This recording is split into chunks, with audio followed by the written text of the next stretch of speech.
გუშინ 12 იანვარს ხორვატიაში საპრეზიდენტო არჩევნების მეორე ტური გაიმართა.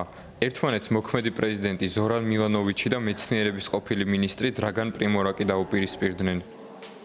წინასწარი შედეგები აჩვენებდა, რომ პირველ ტურში დამაჯერებელი გამარჯვების შემდეგ ზორან მილანოვიჩი მეორე ტურში ხმათა 60%-ს მიიღებდა, თუმცა მოქმედმა პრეზიდენტმა ხმათა 74% მოიპოვა, დრაგან პრიმორაკმა კი 26%.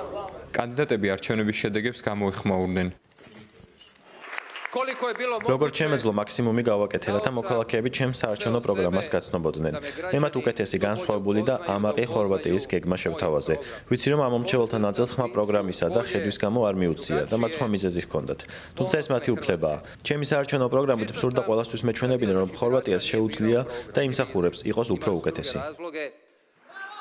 საღამო მშვიდობის ამ სურს ძალიან მოკლედ ვთქვა ერთადერთი რამ. ხორვატია, დიდი მადლობა.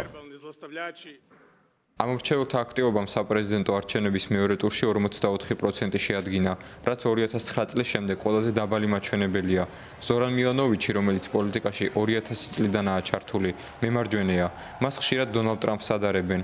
ის ღიად აკრიტიკებს ნატოსა და ევროკავშირს უკრაინისთვის სამხედრო და ჰუმანიტარული დახმარების გაწევის გამო და თვლის, რომ ხორვატია გლობალურ კონფლიქტებში მხარეს არ უნდა წარმოადგენდეს.